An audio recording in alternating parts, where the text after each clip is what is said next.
What's going on, guys? My name is Sam. I'm Sadie. And in today's video, Sadie is going to be interviewing me. Yeah, we asked you guys to submit questions that you want Sam to answer from a Christian husband's perspective. You've probably not read through a lot of the questions, so we're just gonna fire away and see what he says. Okay. How to approach a girl in your friend group at church without making the group dynamic weird if she turns out to be uninterested. Okay, so Really hard. I'm a very assertive person in this. So I believe personally that for a guy, when you get married, you don't have any more friends that are girls that you just hang out with all the time, unless it's couples or in a big friend group. So many guys will be freaked out, oh my goodness, I could lose this great friend, if I, let her know that I'm interested.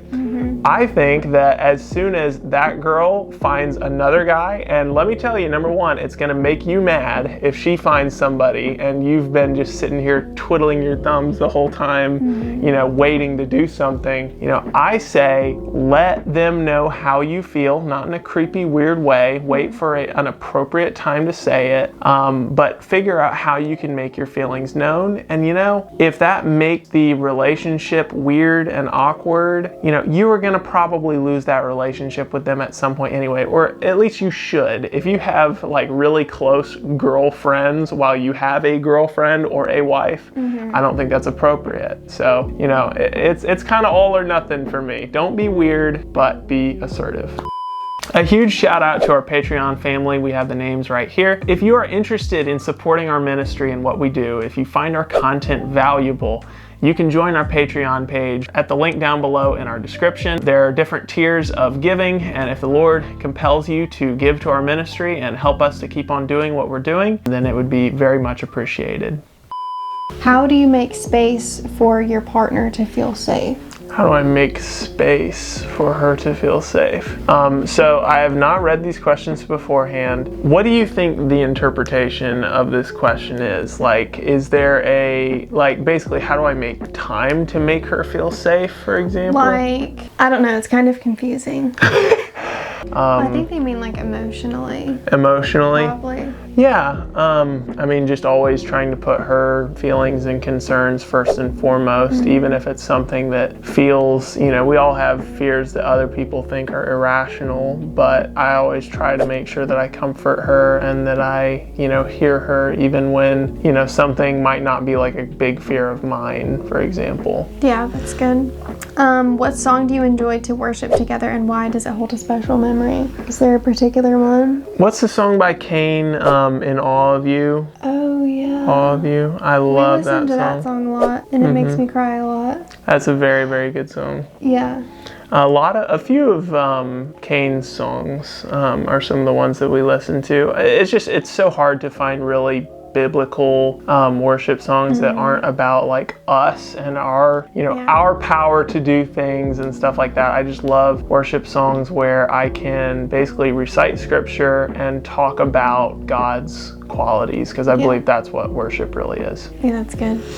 Okay, next question. I'm gonna try not to do a lot of commentary just because it's your interview, so I'm just gonna ask the questions. Okay.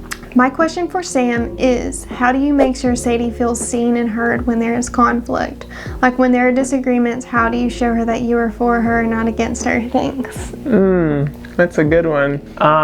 So I always try, and I think that both of us do this, we'll have arguments or, difficult conversations, and one of us will say something, and a lot of the time when we're, in the heat of the moment, we might say something in a really bad way, that could be interpreted really poorly, or say something that just doesn't make a whole lot of sense and we're just saying it because we're frustrated. I think that both of us do a really good job of coming back really quickly and apologizing, even if we're still mad at each other. The big thing is we don't want to hurt each other. And I think that's the big thing. Even though we might be frustrated, we don't lose that love for one another. I just want to make sure that even though we might have disagreements, that she knows that I still love her, and that, no matter what, we do not believe in divorce, we don't believe in separation, we don't believe in any of that stuff. So So I just want to always reiterate to her, listen, I still love you. I'm just frustrated right now. And I think she does the same thing. Yeah, and sometimes you just need like space from everybody just for a few minutes, at least me. That's all my commentary. Moving on. Okay, is height a deal breaker? I'm a guy who's around 5'6". I've seen Christian guys my height and shorter in relationships. Is it really a big deal? And do you have any advice for getting rid of that insecurity, which I think is very common for men? Yeah, I mean, that's a tough one. I mean, I see a lot of really amazing Christian guys that are married, that are a lot shorter than me. I am 6'7", so I might not be the best person to ask this question. But I have known a lot of guys that are a lot shorter than me that do very, very well, that girls really like, and that get married to wonderful people. Yeah, I mean, and you could be tall and have a horrible personality. So if you like a girl and she may not like you back because you're the same height as her or an inch shorter than her, but she likes a guy that's taller that you think is like a jerk, I feel like that's a dodged bullet. Yeah, well, I think that really shows what they're interested in. If you're just looking for a guy that, you know, here's the thing, there's always going to be a better looking, bigger, taller, stronger, more successful person out there. There's always a bigger fish. And if I spent all my time thinking about, wow, well, there's probably guys out there, and I know that there are, that are way like more muscular than me and everything like that, like, or better looking or whatever, I could make myself really angry. I think, like I said, I do not think that it's some kind of like huge disadvantage or anything like that. Just like me not being, you know, some bodybuilder or something. I don't think that's a huge disadvantage. Yeah, just like it's ridiculous for girls if they're 5'2", they want a guy that's like 6 foot. Go for the guy that's 5'6" or 5'7", or just go for somebody your height. Like, that's ridiculous that the rule is he has to be so much taller than me, and for the guys it's like she has to be so much shorter than me. I feel like why is there such a huge like height qualification?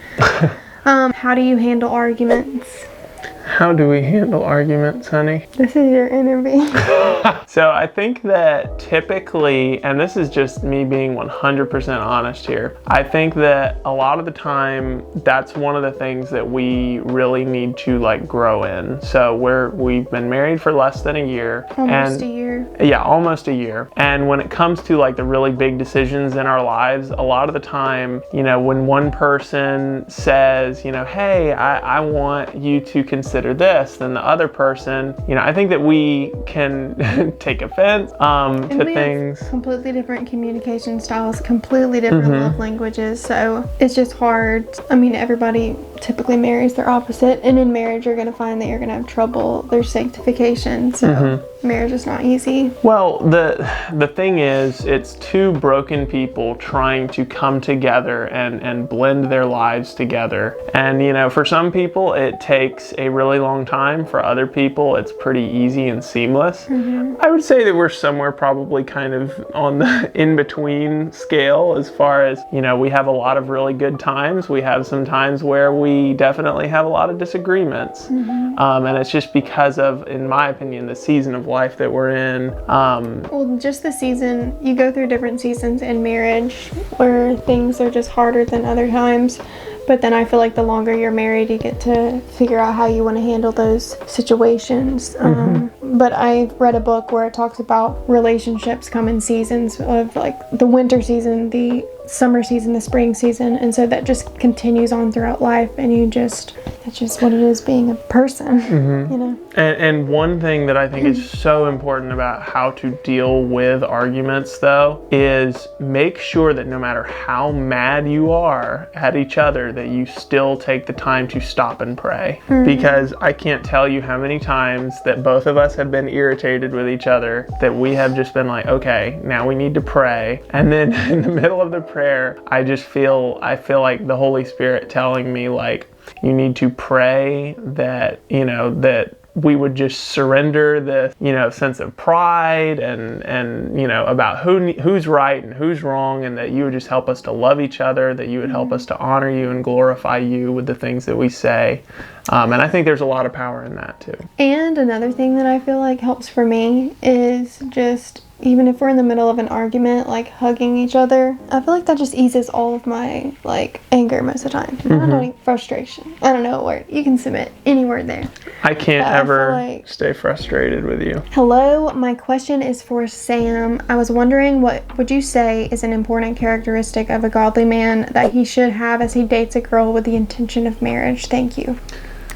I think that there are a lot of those. One is intentionality. I think that you need to make sure as a man that you have clear intentions, that your intentions aren't just to date people for a really long time. I believe that you are qualifying people to marry them. I believe that that's what your goal should be as a Christian man in a relationship. Your goal should be to respect them. Obviously, boundaries and values, all of those different things. And then your goal should be to provide, biblical manly characteristics like, leadership, a mind towards how to provide for a family, respect, that's a big one. Make sure that he's not out there talking to a bunch of different girls when, you've made it very clear that that's not something that you think he should do. Whether you make it clear or not, he should inherently know that that's the wrong thing. But if you just study the Bible, you study the characteristics of, Jesus as a man, his leadership, his caring and compassion, his, even sometimes his righteous anger and his, desire to protect the things that are important to him, all of those different things. How do I not overthink so much in my current relationship? And then they just expressed they were cheated on and that type of thing. So how can they not overthink? So are they currently in a relationship where they're not cheating? Yes, they are. She's in a current relationship where there's not cheating. Okay. Yeah, so that's really difficult. So, there are a lot of people that are nervous and anxious about that kind of thing because there are a lot of signs that kind of thing is actually going on. So when I was, when me and Sadie were dating, I would always make sure that I kept her very updated on where I was, what I was doing. I had trust issues with Sam. My previous relationship, I had a lot of just insecurities. And I was so nervous that would kind of go onto my relationship with Sam. But I had no trust issues with him. I had no fears. I never wondered what is he doing? There was just nothing in his character that gave me that idea that he did that. Plus he was very open and would communicate really well. So I think that however the person or whoever the person you're dating, if you feel safe with them, if you know that they're trustworthy, I feel like your nerves will calm down at some point when you realize that not every guy is the same. But this is not my interview, sorry. No, it's okay, honey. I love your contribution. I think that, in general, if the guy that you're with is not understanding that, you don't go a whole day without any contact, or you don't, just leave messages on read for hours and hours and hours at a time and stuff like that. Even though Sadie never expressed to me that she had any kind of trust issues, and she didn't have any trust issues, still, as a guy that knows, it would feel bad to me if she just totally went AWOL on me. I wanted to make sure that I was always considerate, that she always knew that I was okay. And we knew that each other didn't have friendships of the opposite sex that we were talking to or anything. Yeah, that too. What things do girls/guys need to work on before dating someone besides the obvious, or what most Christian couples say?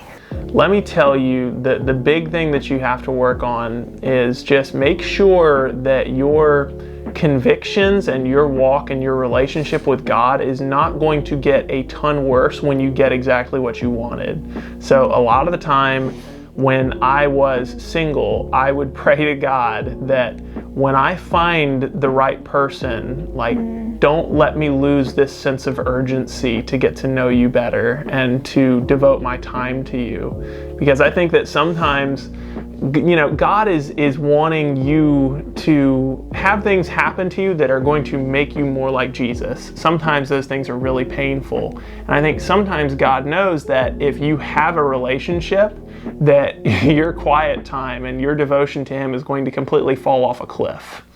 And I think that one of the best ways to prepare and, you know, maybe even make, you know, I'm not saying you can change God's timing, because God knows when you're going to change your attitude. But definitely just make sure that whatever blessings God gives you, that you're not going to change who you are when you get those blessings. What part of dating and marrying Sadie did you not expect? What part of dating and marrying Sadie did I not expect? Well, I will tell you this. When I very first met Sadie and when we were doing our FaceTime calls at the beginning, I did not expect her to be nearly as goofy as she is. Because she seemed like such a quiet, like, you know, innocent. Like innocent. It's not even like that you're not innocent, but like you just seemed very serious and like, you know. Probably how I am on videos sometimes. Yeah. But if you guys get to know Sadie for real, she is the most goofy, crazy, you know, wonderfully weird person. Wow. And she makes me laugh a lot. So I just, you know, there have been a lot of moments that have made me laugh really hard that were very unexpected. Sam, when did you know that you were 100% ready to pursue a genuine Christian relationship? What are some things that single men in their early to mid-20s be doing to prepare for that? To be ready, I think that you almost need to get to a point where you stop caring so much. And that's a very, very hard place to get to. And sometimes you kind of have to hit rock bottom in order to get to that point. But I think that if you want it so badly that you're wishing every other aspect of your life away, I think that in a lot of ways you're not ready, or at least I didn't think I was ready when I felt that way. And I think that the moment that I just said, you know what, I don't care, I'm just going to completely just give this over to God and surrender, very soon after she followed me on Instagram. Hey Sam and Sadie, I've got 2 questions. How do you guys handle me time, going out with friends, or live your life still as an individual? Yeah, that's kind of tough, particularly considering, you know, we have like very different like hobbies and things that we're interested in. Now we do, like, we'll go thrifting together and we'll go, you know, we like to go out and kind of do some sightseeing and stuff like that. We like to walk. But me time, individual. Yeah, I'm getting to that. You know, it can be hard, particularly at the beginning of marriage. Like, I just kind of felt like we just needed to do everything together. Because I didn't know anybody in Florida. Yeah, well, that is definitely one of the most difficult things. It can be difficult trying to figure out what the proper amount of, you know, we're going to be together for this amount of time. And then I think it really does do wonders for our marriage when we do spend like a day or two, you know, kind of off doing our own thing for most of the day. Yeah. I think that really does help. And then, you know, we always pretty much get together in the evening to, you know, watch TV or do various things around the apartment. So. Okay, and then the last one, which is interesting. If Sam or Sadie woke up one morning and started to doubt in his or her belief, would it end your relationship? And that's our last one. No, it would not end our relationship. The Bible is very clear that if you find yourself married to an unbeliever, that you are supposed to wait that out and try to be a witness to your spouse. I'll pull up the Bible verse and put it down here. I can't think of it off the top of my head. Yeah. I don't believe in divorce or separation by any means. But I think also if you have somebody struggling with their belief or anything, like the other one's supposed to pick up, like encourage the other person. Absolutely. Like there have been times where I've been struggling with various things and then I can just go to Sam about it, and he helps me with that. I feel like that's a very important thing about being equally yoked, because if you married a guy or girl that didn't really care about what they believed, then you're not going to have somebody like lifting you up and encouraging you. So that's really important too while you're looking for someone to marry. I'm trying not to talk a lot. No, don't worry about it, honey. I was just going to also say, just FYI, if you are in a relationship and it is violent, you absolutely should be able to separate and get away from that person and try to work things out, but do not put yourself in a situation where your life is at stake. But that's all. We need questions for me next week. I think we got like 2 questions for me because a lot of the girls wanted to ask Sam questions. So if we want a second part of the interview, we will need more questions. If not, we could just skip the part 2. Just go to something else. Yes. But yeah, just you can comment your questions below or at our post that we made, or do whatever. You don't have to. Do whatever you want. Live your life the way you want to live your life. If you enjoyed this video, please leave a like, comment, and subscribe. We love every single one of you guys, and we will see y'all in the next video. See you next week. Bye. Bye.